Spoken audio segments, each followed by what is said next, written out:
Going on, everybody, and thanks again for joining us here on Expanded Perspectives with me, Cam Hale, and as always, sitting beside me, the fella that, well, he can dog paddle with the best of them, I suppose. Dog Paddle Filson. How's it going, everybody? Yes, I'm here. I'm dry right now, but I wasn't dry all week. Man, it has been raining. And let me tell you a funny story. I was working on a home that was new construction, and I was measuring, if you will, the perimeter of the house. This is how we figure the square footage. So I have to measure the outside. This is on the first story. Of course, upstairs, you do it differently because, of course, I can't fly. Yeah, allegedly. But I was going around the perimeter, and because it had been raining really hard, it's pretty much water everywhere. And this is like dirty, muddy water. So it's a new home, correct? Yeah, brand new. Yeah, no one lives in it yet. In fact, there's no, I mean, it's sheetrocked and stuff, but there's no flooring in it yet or nothing. Yeah, Everybody's still doing a lot of the wiring. Yeah, it's just dried in. And there's standing water all the way around it, around the foundations. So I know so I brought boots appropriate. I have mud boots that go up to like my knees, and I kind of feel around because you can't see the bottom. It's not clear. I feel around and I feel the bottom of the ground. I'm like, okay. It's about 10 inches deep. No big deal. Good to go. I'm working my way around, and about 3/4 of the way around the house, I take a next step. But this time, I don't feel a bottom. And I go falling in, and I thought I was in Mel's hole for a second. But it was about 4 feet deep. So now I'm like up to my nipples. You walked off in a ditch muddy line. Water. Yeah. How crazy is that? Luckily, I was able to save my iPad and my camera, which I had in my hands. I threw it above my head like a Vietnam vet when he falls into the Mekong Delta. So I got out, but I was mad because now I'm like, dude, I am 35 miles from my house. I'm soaking wet and muddy. If I sit in my car, now my car's seat is going to be soaking wet and muddy. And so you're just one of those things. If somebody was around and they were laughing at me, I wouldn't even blame them. I'm like, yeah, I'm as stupid can get right now. Everybody has these moments. So don't pretend like you're too cool for school, like you've never done nothing dumb. I'm just like, what am I doing? So I had to laugh. I'm like, what am I going to do? It is funny. So I dried myself off the best as possible. And then I thought, well, should I go back to the house and then get changed? And I have another pair of mud boots I could grab and go back up. And I'm like, no, man, I got a lot of stuff I got to get done. Did you just wear them dry? I just wore it the rest of the day. Just wore it till it dried? And when I got home, my feet looked like prunes. And I told my wife about it. She's like, what have you been doing? Because it looked like I've been just rolling around in the dirt. Literally out of the blue, when you stepped off in there, it's just like magic. Yeah, because I was like, what happened? But luckily, it was all pretty fresh runoff. It wasn't like it was like a bog or something sitting there for a while, so it's just rain. Didn't stink real bad like a stock pond. That would have been hilarious, but too. Luckily, there was no one around. It was early in the morning, and none of the job crews had got there yet. But also, it had been raining heavily, so they probably weren't coming at all anyways because there's nothing for them to do. Yeah. So luckily, there was no one within sight. So when I finally got done and got out, I was looking around. There wasn't anybody. Just laughing to yourself as you're driving around. I was mad for about, I'm not going to lie, I was mad for about a good 10 minutes. But then you're just like, well, being mad don't fix it. It's not like I'm going to get dry by being unmad, so you're just going, things happen. Like, yeah, just being silly. What about you? What have you been up to? Working around, like I said, working around the house, doing more stuff, replacing some more wood, just doing things in odds and ends, trying to get everything caught up. I have some friends ask me to come help them do some stuff, so I may go do that. I'm busier now than I've ever thought I would be. And so I don't even know. I want to go get a full-time job again just so I can have some time off because my wife and my family and friends, I was laying floor this weekend helping a brother-in-law. So, I mean, it's been madness, literally like you're talking about. And I know how busy you've been, and I don't know. I'm glad everything's kind of getting back to normal for us around here, but geez, I need a break. But that's what we're doing here. We're bringing y'all a break. And speaking of bringing you a break, Mr. Filson's got a really interesting story to tell. Yeah, this is pretty cool. This was sent in to us by one of our listeners. They wish to remain anonymous. But it's about a childhood memory that they and a friend had, and they both recall it, but no one else in their family knows what they're talking about. Oh, that's weird. So we don't know if this is like a time slip or parallel dimension. Check this out. It says, hello. I'm not sure how this story would be classified, but it definitely falls within the parameters of the strange. My oldest friend and I have known each other since we were neighbors back in Denver, Colorado, and we met when we were both 4 years old. We are now in our 50s and have shared a memory that our families should also have, but they don't. We have discussed this on numerous occasions, and neither of us just gave all the details to the other person, but rather shared them in a number of conversations. We both remember distinctly that my friend's dad built a yellow roller coaster in their backyard.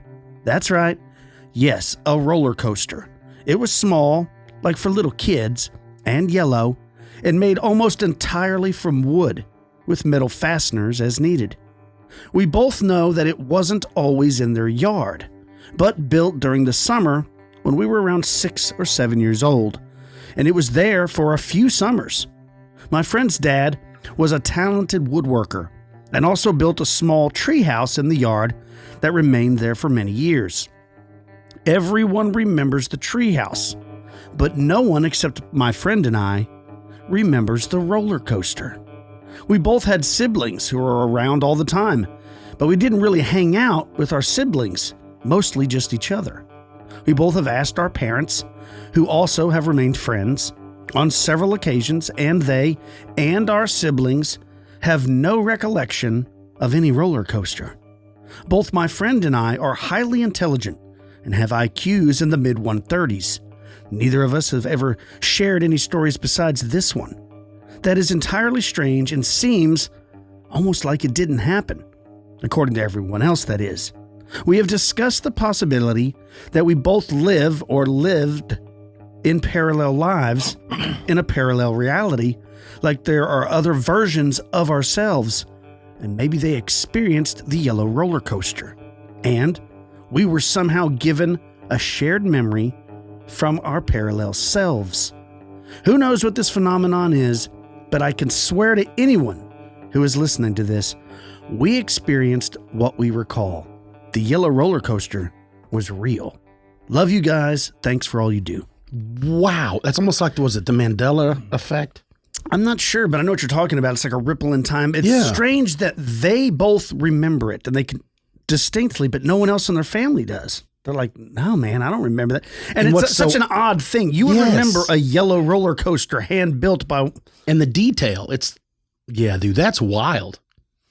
You ever had that happen to where like you remember something with your family, but none of them do? No, but I definitely have I think that I've had memories and then it probably wasn't right. Because they talk about human memory isn't the greatest, but that was it's something that I remember, right? Yeah, this is two people. Yeah, exactly. Remembering the same thing. Well, and it's one of those deals, like I've had memories too, but you later on, after you try to break them down, you realize it may be 2 or 3 that have kind of rolled into one, right? They've bled over. Like you think about vacations. If you go to vacations to the same spot enough times, you'll have memories that you can't really remember which visit you did that on. So it almost feels like one vacation to Colorado, you could put like 4 memories into, right? Yeah, but a yellow roller coaster is not one of those memories. I've even had moments where I thought of remembering something, and then after a few minutes, I remembered that wasn't real, that I'm remembering a dream. Oh yeah, I got you. You know what I'm saying? Yeah. Or I've heard other people like give stories or details about something, and then I'll be like, dude, you saw that in a movie. Yeah. It sounds exactly like this movie I saw. You don't want to call him out. You don't want to be rude. But I'm like, is this guy lying? Or is he just falsely remembering that's from a movie, not his actual childhood? Well, like you remember being on like a group of us, like a group of friends, and you'll remember something and somebody will add something to it. And you're like, dude, I forgot all about that. Yeah, that happens a lot. All the time. You're like, man, I forgot. But 2 people having the same memory in the family and all the detail and nobody else remembering it almost seems like it's an implanted memory from a possible, I don't know, an encounter with something maybe? I mean, I don't know. I mean, that's almost like what would be ideal is unless you somehow slipped over into another dimension and the two people you replaced slipped over into your dimension, it's almost an implanted memory. Maybe we are, though, moving back and forth through different versions of reality at the same time so seamlessly we're not even aware that it's happening. That's why people see Sasquatch or something else. Yeah, for that, or that encounter you were in a similar universe, but not the same one. I don't know. Well, I have a universe you're not going to want to be in. Now, you remember a while back we received the tale about I guess it's more like a pale crawler, but it was something along the emaciated line that the military fellas had run across, and he had seen it outside the wire. Well, listen to this. This happened to a National Guardsman stationed at Fort McCoy, Wisconsin. And it says, I want to share an experience I had while training with my National Guard unit at Fort McCoy, Wisconsin. I moved from enlisted to officer via ROTC and was attached to a unit in my prospective MOS while in the program. I don't really want to give specifics on my service as the community is small enough to identify me to peers. But in 2014, my platoon decided to conduct nighttime land navigation at Fort McCoy from 2030 to 030, right? Mm-hmm. So while the Army is typically all about buddy pairs, night land navigation is one of the few cases where we can do things solo if we choose. Having done night land nav plenty before, I step off alone. I have a compass, a map, and my headlamp ready to rock. And for those of you that don't know, land navigation involves seeking out markers on a course by plotting their coordinates on a map and moving there via terrain reference and compass. At night, this is typically done without light as much as possible. When light is used, it is red. This minimizes damage to night vision. It says these methods also keep you concealed in a tactical environment when employed without noise discipline. With the noise discipline. I bring this up so you can understand a few things about my circumstance. I was moving through the woods while making a token effort to be hard to spot and hear. The woodland I was in was part of a larger forest system, but was frequently traveled, and that night we had some 15 soldiers stomping around in it. Now, my illumination was a toggleable headlamp, but it was turned to be red when switched on. To cycle to white light, I have to turn it off twice. The cycle was off solid white, off flashing white, off solid red, off flashing red, off solid white. So, my assigned points will take me to the other side of the course and back. A good hour and a half of walking as the crow flies. There are more or less in a straight line, so I estimate 2.5 hours out and back. And I know if I come back too early, I might be given another set of points, so I resolve to walk out. So I take a break for an hour and then I mosey on back. Now the first half of this goes as planned. I get my points without much trouble and wind up setting on a hillside at around 10 at night. It's cloudy, but the moon's full. I can see well when the sky is clear and poorly, of course, when it's not. And occasionally I see a red light bobbing in the distance below me. Once a pair of platoon members pass down the hill from me, using white light to try to read their map, I startle them when I ask if they need help, and at the end of my break, there's no more motion in my area. Most people had likely walked out and back, and they were too lost or took the hand railing home. So I guess there's a road out there that they talk about that you can make sure that you can get to and just go home if you get lost. It says I'm feeling pretty at one with my surroundings, having sat in the same spot eating stale Skittles for a long good while. Owls are hooting and trees are swaying and all is well. So I trot down my hill and step through some brush. Now I'm in a clearing where the prairie intersects the forest. There's some dead trees in this area, and one of them is split halfway up. At the top, around 15 feet or so, I can make out a head and shoulders silhouette against the clouds backlit by the moon. Now I walk up to it and ask how they got up there and if they're stuck, when the shadow twitches, and I get the impression it's turned toward me. I stand there looking at it, and it's maybe looking at me. Now all of a sudden this situation feels off, but I'm not going to let my battle buddy punk me out like this, so I ask if they need a hand. Mid-sentence, the moonlight comes back.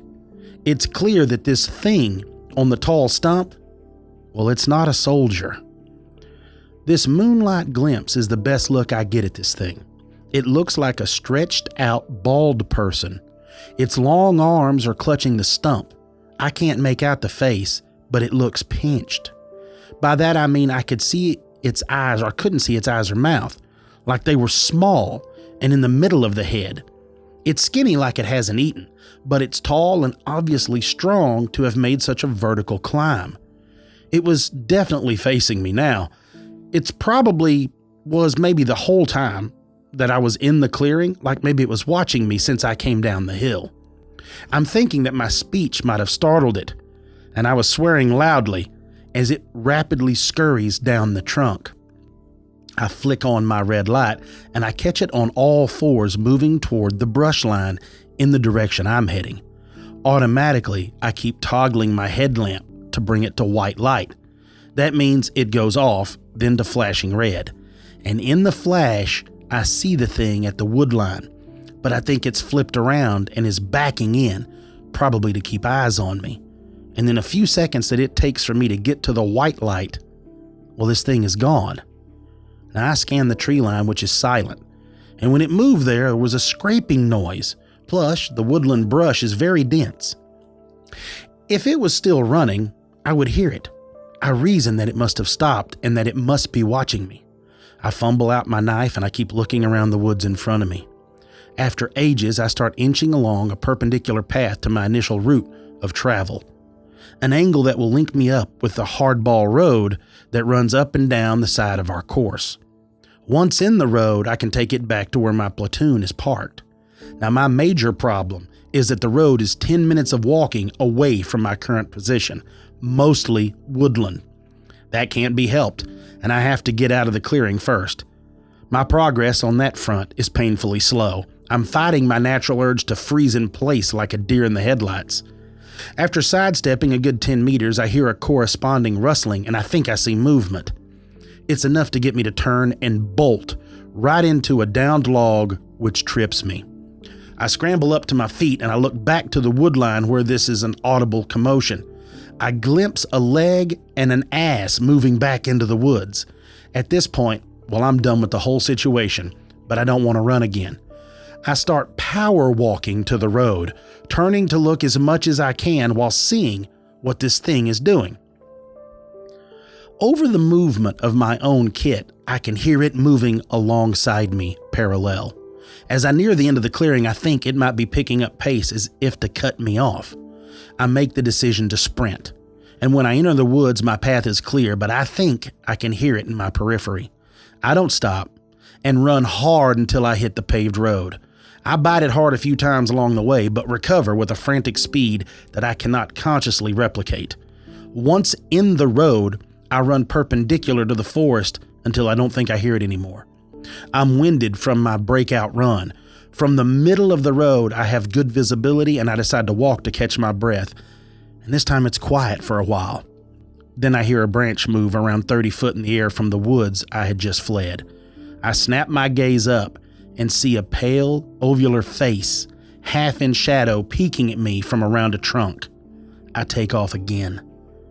After way too long, I make it back to the headlights of our LMTVs. It's 12:15.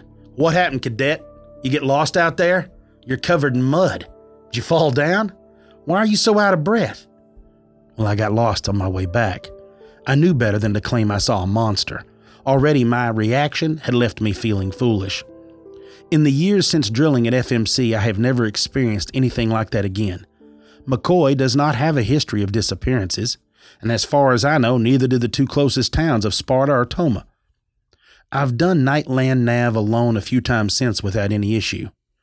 This is less from courage and more from me deciding I must have misinterpreted a situation. Maybe the world is weirder than I thought. This thing followed him. Yeah, that's pretty creepy. It reminds me of like Gollum. Yes. What is it about these? Look, none of these things seem to be very friendly, or maybe are they misinterpreting them and maybe they Is it a type of fae? But they seem to be evil. Yeah.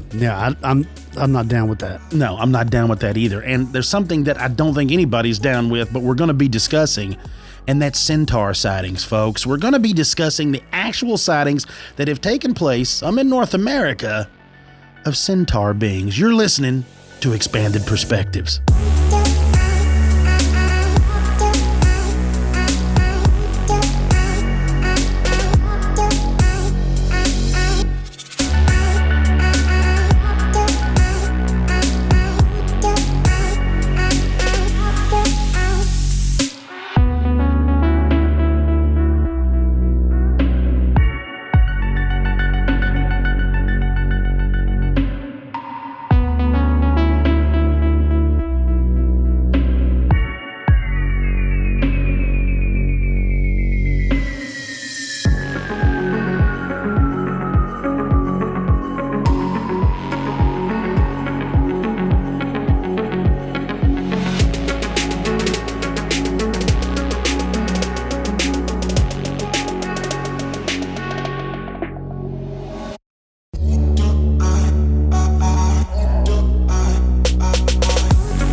Y'all. Oh man, here we go. Okay. A little quick behind the scenes. I'm recording this. I guess you could either be late at night / early in the morning, right? It's before daylight, of course. But it's after midnight, of course. So it's in a creepy time, right? And sometimes I choose to do this. Some of these other shows that I've done throughout the years, I think Kyle does it some too. I kind of wait and set the mood, right? You kind of get a little creepy. You kind of try to get into that feel. And this is one of those subject matters that I kind of wanted to be creepy for me to tell these stories. But another thing was this. I don't know why certain animals or certain cryptids or, creatures, if you will, some are more believable, right? Why? Why is it that we can believe that there is a giant prehistoric monkey or, ape man or devolved human or something, but we can't believe like in a goat man?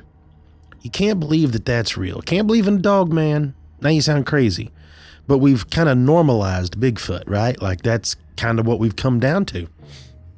And I feel that this is one of those things. And, you've seen the thing. You know what I'm talking about. We're talking about centaurs. And it feels, you just want to laugh. The minute you tell that story and you say this is what we're going to be talking about, you're like, there's no way, right? Like that's the jumping off point, right? We've talked about it before. This is where you get off. This is like, I'm not buying this, Cam. There's no more. Look, I'm the same way.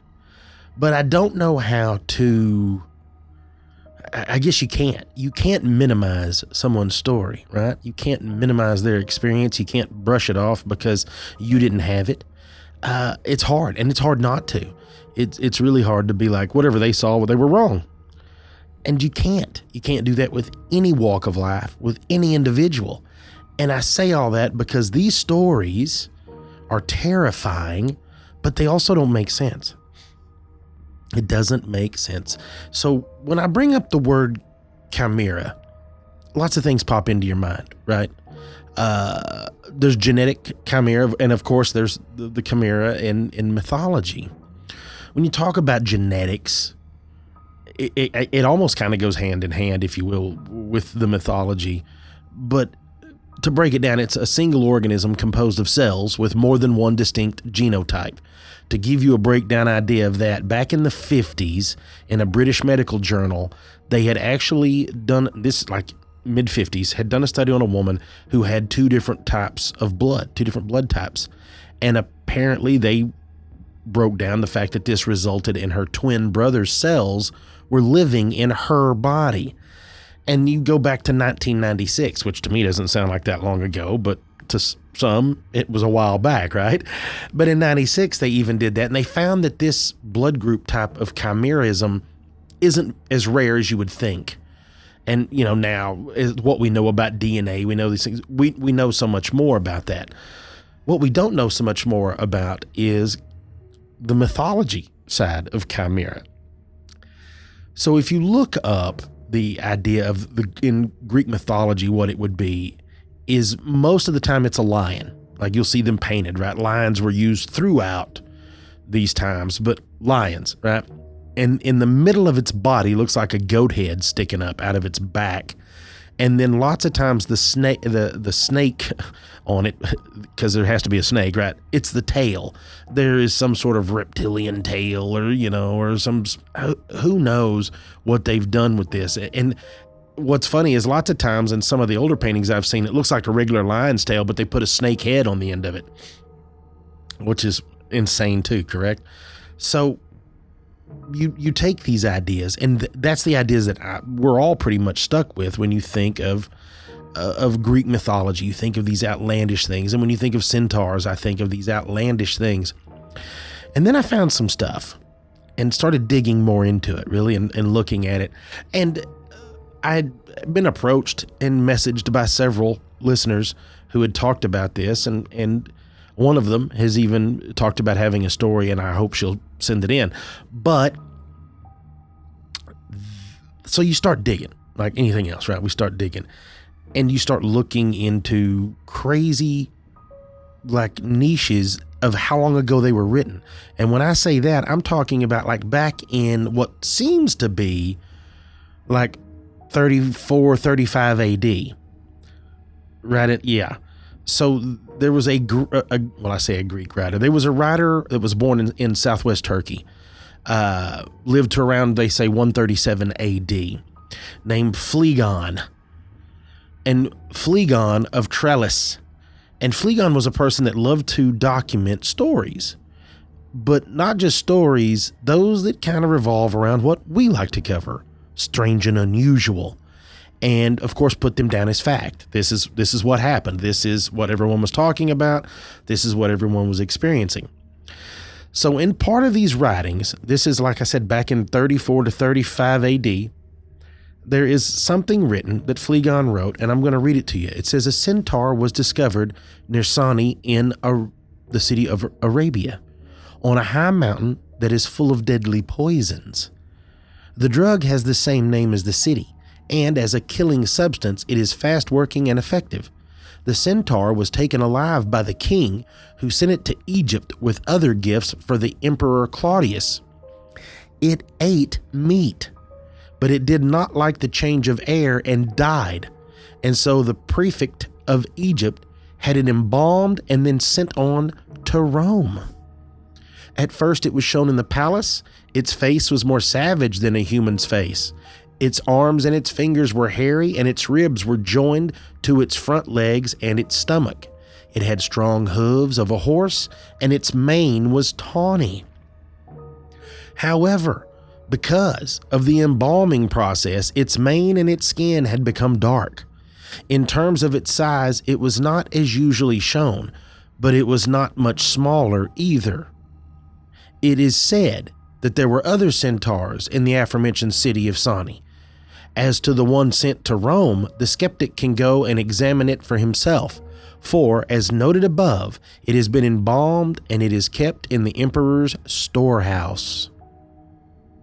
So Phlegon goes on to say, not only is it real, we got one of them soaked in honey, and you can go take a look at it. Which, storing stuff in honey is awesome, right? I mean, everybody knows history of honey. It's just awesome. But the idea that so let's say, what if there was one? And through all these years, it's become lost, destroyed in war, it's gone, whatever. But could you imagine unearthing something now in Egypt, or unearthing something in Rome? Or let's just say there's a big vault that you like to just put this in your mind. There is a giant vault, kind of like that one that Abe Sapien is in Hellboy, but it's full of honey, and it's underneath the Vatican, and it's got a life-size centaur in it. Because with that idea, around 77 to 79 AD, in the book called Natural History, along comes Pliny the Elder. And he writes that Claudius Caesar writes that a centaur was born in Thessaly and died the same day. And in his reign, we actually saw one that was brought here for him from Egypt, preserved in honey. One case is that of an infant at Saguntum, which at once went back into the womb in the year in which the city was destroyed by Hannibal. So now we have a backup story of, yeah, I saw the thing after it got here, which is insane. Now there's another writing, and this writing comes from Latin centaurs, and the Greeks called them like Centaurs, or it was something crazy, right? But undoubtedly there was a group of people in Thessaly that were very experienced horsemen and were in battle. That's all they rode. They all rode horses. And that over the time, much like the stories that were believed, in South America and with Cortez return, when you see the men on the horses and that people have never really seen horses or been around horses, and now the stories over the years, they claim, were transformed into, in fact, that these men weren't great warriors. In fact, they were half horse, half man. And, it's always like they moved as one. You hear all the stories. So some believe that the centaur that they're talking about was nothing more than maybe a warrior. Maybe it was, looked a little different. Maybe it was a horse with a deformity. There's all these tales. But then you start reading the ones written by Pliny and Phlegon, and you start going, well, wait a second. What if? Well, then you start looking like, hold on. Now they're seeing them in North America, which they should not be, correct? I mean, we think of Greek history, we think of what we know, and we've been told of centaurs in North America. Here's what's wild. There is really no, and if there is, and some of you know, please forward it to me, but there's really no nailed down, I guess you could say, symbolism, in Native American folklore for a centaur. But there's stories of the Native Americans just as recently as the 80s talking about it. There was a story that came up that took place on an Apache Indian reservation, that a person reported seeing one looking into the window of a church, and that it was 8 foot tall. It was dark red with horns, and it had arms and the body, but it also had 4 legs, 4 hooved legs. And this goes back, apparently there were sightings reported for a while now on the Four Corners Reservation, the Navajo Reservation. They had reported it, and that shaman in this area believed that it shows up when there is a problem in the community or in the group there, which is strange because it's not really in their folklore, right? We've not really seen anything other than, now you say really in their folklore, I don't know of a centaur, or at least not the wording, but it could be easily something could be done as like a skinwalker. You think of a skinwalker could take on that shape. Maybe it's in between morphs. Who really knows? But the North American ideas of centaur was fascinating. So you go to looking around and get a load of this from South Carolina. I never told this story to anybody but my daughter because I knew nobody would believe me. Hell, I don't even believe it. I worked at a video store back in the early 90s in South Carolina, and this couple came up to the counter to pay for their movies. They were talking, and the girl was saying, I know what I saw, and it was a centaur. And I was like, excuse me? And her friend said, you must have been drinking something or taking drugs. And after they left, I was thinking the exact same thing, that girl was on something because there's no such thing as a centaur. Well, fast forward a few months, my boyfriend and I were going to the racetrack about an hour away from our town. We were making small talk, and I looked over to the side of the road.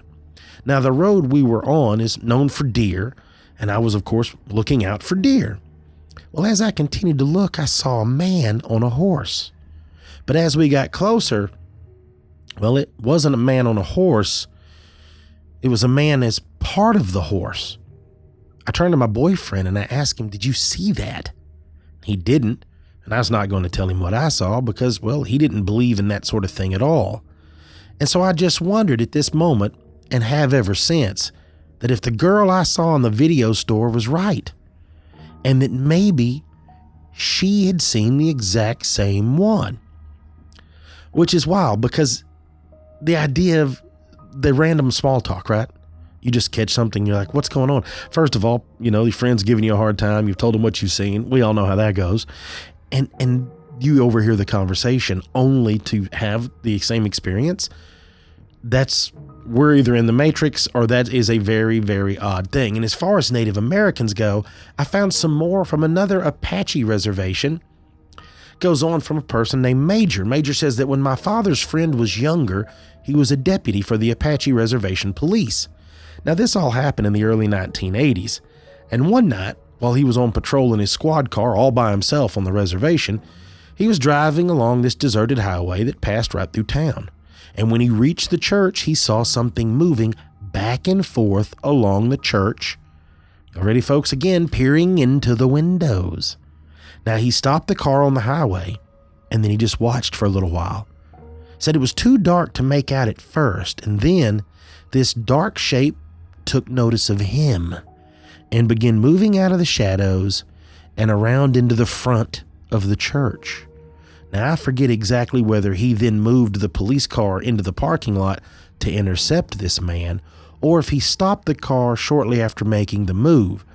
But either way, the headlights helped illuminate what he had seen. Under the orange light of the streetlights was an 8-foot-tall demon centaur. The bottom half was indeed a dark-haired horse, while where the neck and head should have been was the upper torso of a man. Now, the man was staring right at him as it strolled by, all 4 hooves clicking on the pavement. His skin was a dark red, and he said it had horns on either side of its head. And he said that they were like ram horns, curled around on either side of the skull.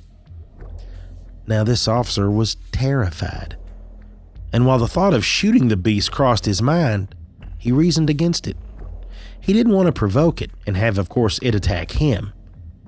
It completed crossing the road and down a steep slope into a farmland field below. And once it reached this open ground, he watched as it started to run away as fast as possible until it disappeared into the darkness and the trees beyond. He was deeply troubled after this encounter and couldn't reason why a demonic creature would be looking into a building as holy as a church. And the way he told this story, you just couldn't help but believe it to be true. And I'm so sure that this actually happened. Now, I've had some very strange encounters myself, and a lot of them are secondhand stories from friends and family on the Navajo and the Apache reservations. But I can tell you this: you shouldn't talk about many of these, because being a Native American, we believe that talking about these weird things can have very negative repercussions to all those involved. And I'm not so sure Major's not onto something there. That maybe there is, but a demonic, again, another story of it peering in windows, a giant, demonic-looking, horned centaur peering in windows. Now, of course, our friends, Miss Linda Godfrey, she's always got some great stuff, right? So Linda actually reported on this that says this incident happened around 1970 in Arizona between Sierra Vista and Benson. As 2 young men drove along Highway 90, they were forced to stop when their car's engine suddenly stalled, and they got out, of course, to take a look. Now, they couldn't figure out what was wrong, so they get back in where they were sitting, and then they heard the sound of hooves running right at them. Now, they turned to look out the rear window, and there they saw it. Half man, half horse creature, and it reared up and started smashing in the back of the car with its front hooves. Now, there were no mention of separate arms, so I'm not sure about that point. His friend began screaming, and rightfully so, to get the hell out of there, and the driver's frantic efforts to restart the engine somehow, of course it always does, worked, and of course they got away. Now, the driver told his parents when he'd finally reached home, and he recalled that his mother said, What were you doing that caused the devil to show you that demon? And one family member added that they remembered that the back of the car was deeply dented all over, as if someone had been banging on it with rocks. So now you've got another, of course it's strange, they seem a report of more of an evil centaur idea. Now I do know throughout history that they were supposed to be kind of, I guess, over the top, right? They were like really luscious. Is that a word? Luscious? They were very lusty. They loved the ladies, right? They loved the fellas. They loved everybody. And that the centaurs, like, they lived life to the fullest, right? I mean, they loved the sugar, the wine, the love, the smoke, the party, the dance. They were all about it, right? I mean, centaur party life is the way it goes down. So why they're so mad, I guess it's the same thing. They must be extremely emotional creatures. But what are we talking about here? Again, they bring up, it's got hooves, but it's got the body of a man. Now, the strange thing is they didn't report the other arms on it. But Linda's got another report here that says from a woman whose co-worker had urged her to report this after she told him about an encounter that her and a friend and their siblings had as children. This encounter took place on the outskirts of southern Richmond, Virginia back in 1966 when this woman was 8 years old.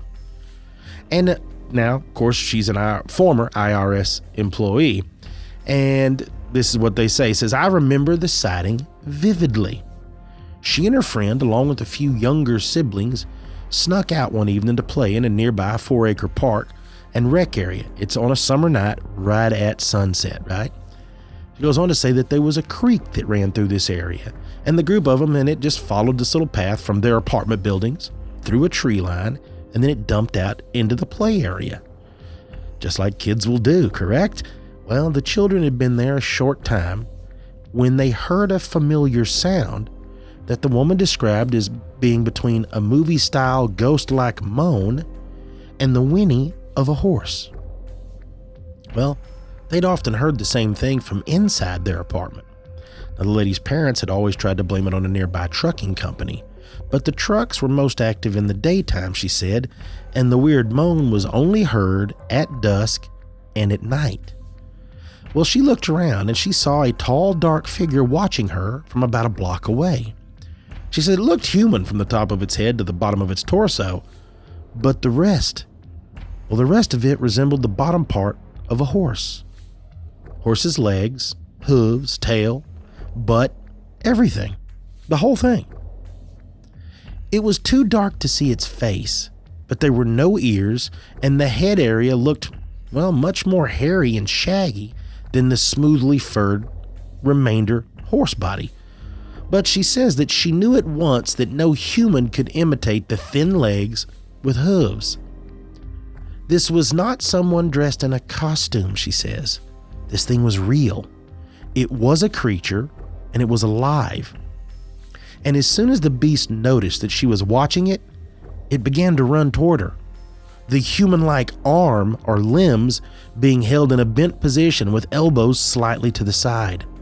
Well, she screamed, grabbed her 4-year-old brother, and the whole group began running from the tree line or for the tree line with this creature right on their heels. It sounded like the beat of horse hooves even on grass, she said. Well, when they reached the tree line that marked the edge of the park, she turned around to see where the creature was, and it had stopped too, about half a block away. Its rear end and haunches partially turned as the torso and head twisted to watch her. She estimated it stood 7 to maybe 8 feet tall. Now the small group of kids began beating a hurried path back to their house.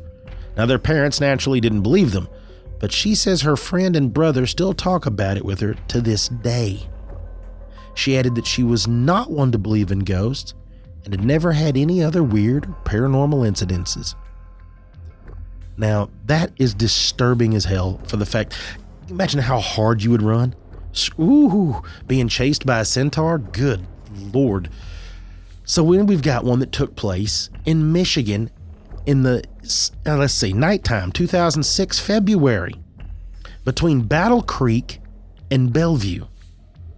A woman was driving along on a road between both towns and had slowed down for a stop sign when she says that suddenly this creature of a very large size jumped up over a snowbank and ran 10 yards a second, she guessed, and it was coming towards her car.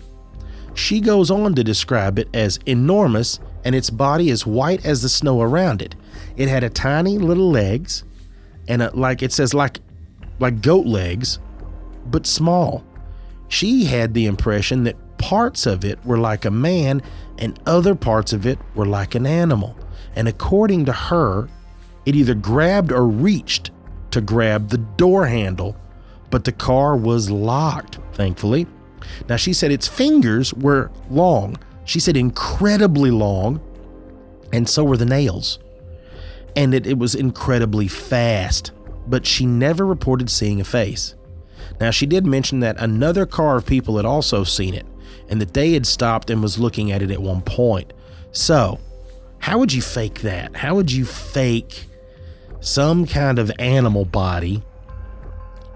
Because, like we all know, unless you elongate the legs, your legs are basically only going to get bigger no matter what costume you put on them, right? That's just the way it works, correct? So if you've got super, super thin legs, well, how? How are you controlling that? Like, how have you built it? It's funny because nobody tries to make a costume to go smaller. Everybody wants to be taller and bigger and super huge, and it's because you can't. I can't design a costume to be 3 foot tall.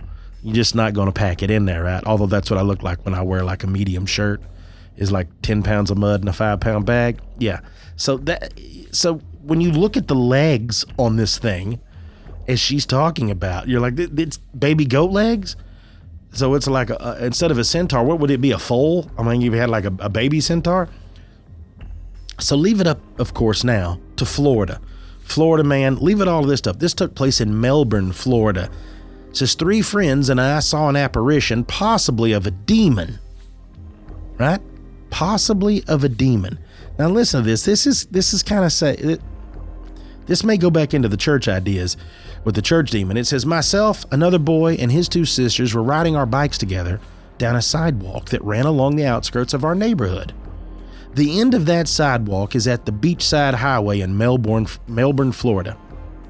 Nearing the highway, with me leading the pack, the boy put his hand on my shoulder and made me stop pedaling. When I looked back at him, both girls were staring straight ahead with tears in their eyes, and the boy pointed for me to look. Not knowing what they could be pointing at because I had just been looking that direction when they stopped me, I looked back and saw what I can only say was a centaur on the sidewalk in between us and the highway. The sun had just risen above the horizon and was at the creature's back, so the whole figure was cast in shadow, but I could make it out that it had very muscular arms, torso, the torso speaking was reddish, and horse's 4 legs, and that this thing was over 6 foot tall.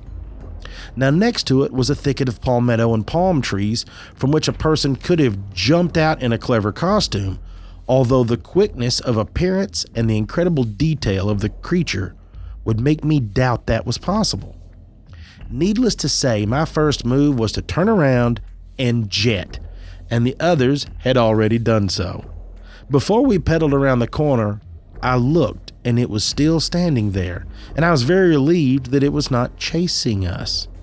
Well, after we had reached a safe distance, we celebrated our escape. Now, unfortunately, I've lost touch with my friends, and when I moved away that year, that was it. When I came back at the age of 15, I lived right by that sidewalk again, and one night from my room, I heard frantic yelling by the road and came out to discover that a kid had been struck by a car crossing from the beach over to the sidewalk right where I had seen that centaur. The family was much too shaken up for me to talk with them, and the boy had been killed sadly. So I won't know if he saw something, but it is a very odd coincidence if that's what it is. I've just started trying to reconnect my friends to see if they saw the same creature as I did, or if we all saw our own version of what we thought the devil looked like. As we didn't discuss it in detail at the time, we were just getting out of there. And I love how they leave the detail of a possible devil, another demon idea, that maybe these centaur aren't as nice as, maybe they were made out to be, or most things are portrayed, that maybe these things really are evil. Evil centaurs seen in North America. Folks, we're going to take a quick break, but just so you know, they say that people born between November 23rd and December 21st, which is me, and is Lil Fizzy, and is my son, all bear the sign of Sagittarius, the centaur. You're listening to Expanded Perspectives.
With a little centaur chatter.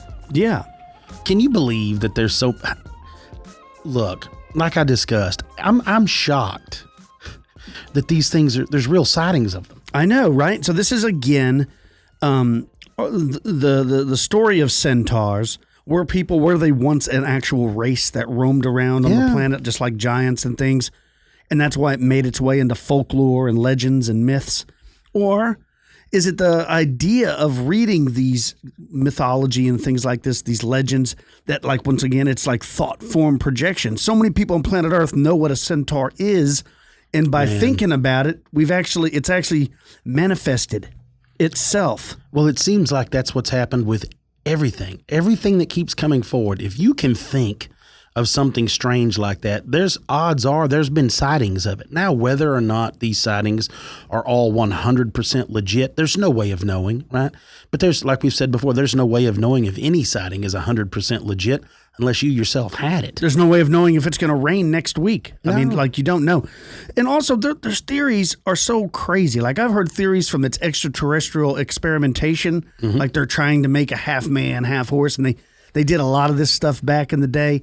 I've heard the same thing where it's not aliens, it's secret governments trying to merge human-animal hybrids, right? Yeah. Like, if you could create an army of super soldiers that were half chimpanzee, humanzees. The humanzees, I mean, it would be really tough to fight. If you could create a man that was half dolphin, he could be really good at swimming. And I mean, there's a lot of these crazy chimera experiments that they've talked about.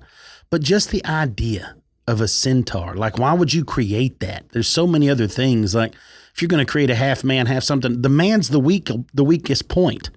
Like, don't add man to it. That's why I think the robot deal. So it just seems like it's more of a thought manifestation. The first time I ever heard about a centaur sighting was actually when we spoke to Nathan Couch. Remember, he wrote the book, Goat Man and Folklore, whatever. He was talking about that guy that was like bow hunting. Yep. Like in Maryland or somewhere, and he saw a centaur. And then he's also talked about dudes that were bow hunting that saw a goat man.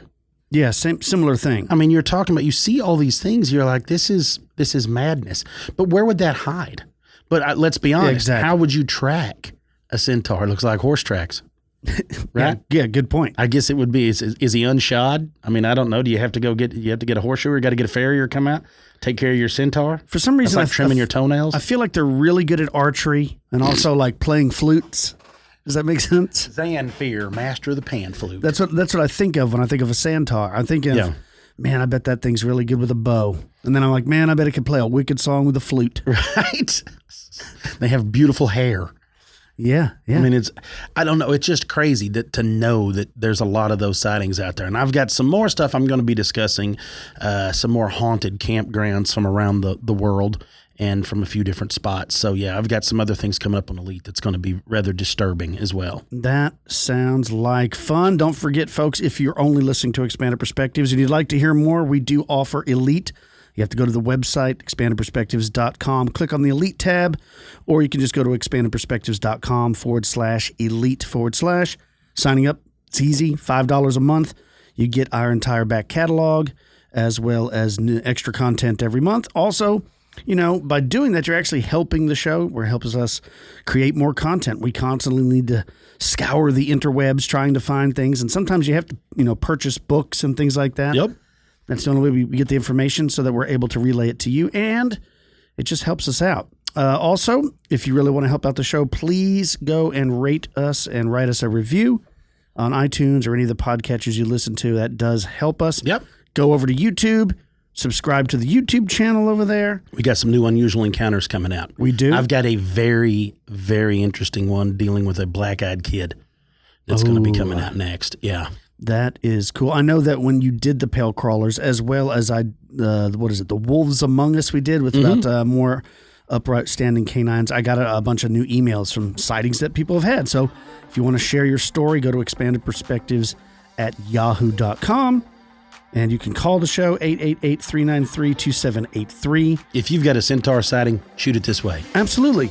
That would be awesome. If you want to remain anonymous, just say that, or just make up a pseudonym. Yeah. It's easy. Just say your name's Bob, and it's not. Jean-Claude. It doesn't matter. Yeah. Come up with something Jean-Claude. really cool. Yeah, come up with a cool pseudonym. Except don't tell us it's a pseudonym. Just tell us it's that name. We'll just be like, that dude's got a cool name. Right. All right, folks. So that's all the time we have for this episode. For you elite folks, we'll be talking to you later. Till next time, I'm Kyle. He's Cam. Peace, y'all.